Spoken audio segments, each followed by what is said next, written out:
The happiness paradox sits at the heart of our modern frustration.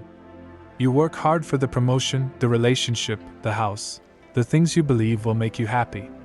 Then you get them, and after a brief thrill, you're right back where you started, chasing the next thing. This chase is the problem, not the solution. Ancient philosophers knew this. Modern psychologists confirm it. Your own experience probably tells you the same story. Happiness runs away when pursued directly. Remember that vacation you planned for months? You pictured yourself relaxed on the beach, without a care in the world. Then you got there and spent half the time worrying if you were enjoying it enough, taking the right photos, or making the most of your limited time. The more you tried to grasp perfect happiness, the more it slipped through your fingers. This phenomenon has a name in psychology: hedonic adaptation. We adjust quickly to positive changes, returning to our baseline happiness level regardless of our circumstances. Harvard psychologist Dan Gilbert calls this the impact bias, our tendency to overestimate how much future events will affect our happiness. A study from the Journal of Personality and Social Psychology found lottery winners were no happier than non-winners a year after their windfall. The same pattern appears with promotions, relationships, and material possessions. The truth hiding in plain sight is profound. Happiness isn't something you achieve, it's what happens when you stop trying to achieve it. Eastern philosophies have taught this for centuries. Buddha said desire causes suffering. The Tao Te Ching advises that trying to control outcomes leads to frustration. In the West, the Stoics emphasize focusing on what you can control, your own perceptions and actions, rather than external outcomes. Mark Manson in The Subtle Art of Not Giving a FCK puts it bluntly: the desire for more positive experience is itself a negative experience. And paradoxically, the acceptance of one's negative experience is itself a positive experience.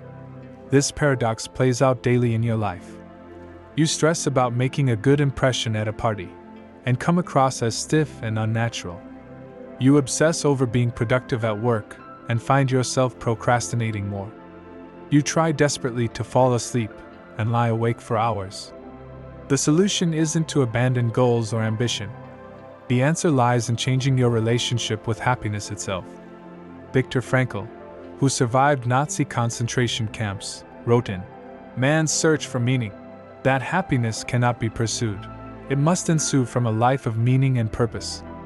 The more one forgets himself, by giving himself to a cause to serve or another person to love, the more human he is and the more he actualizes himself.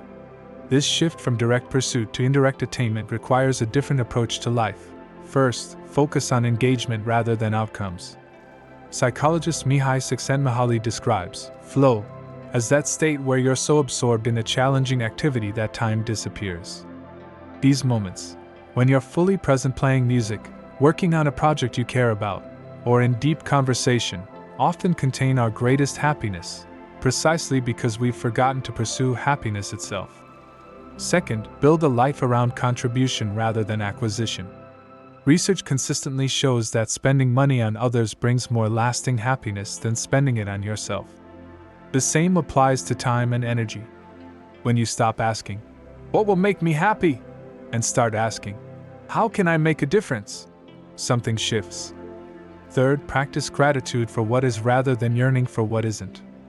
Gratitude isn't just positive thinking, it's a radical repositioning of your attention.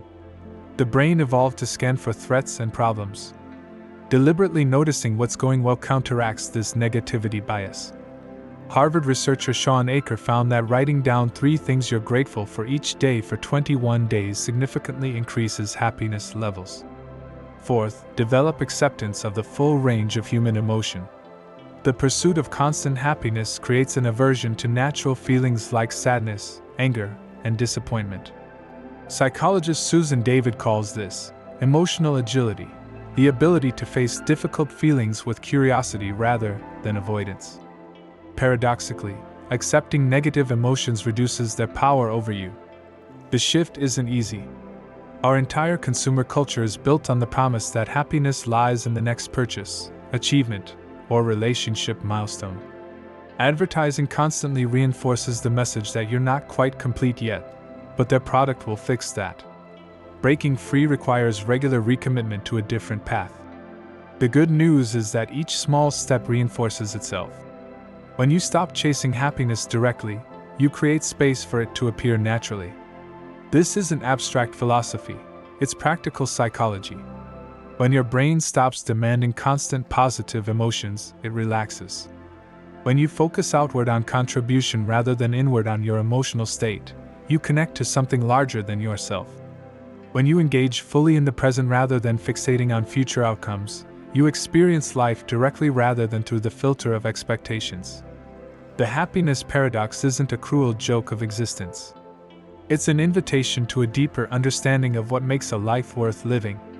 By letting go of the desperate chase for happiness, you create the conditions for it to naturally arise, not as a permanent state, but as a frequent visitor in a life well lived.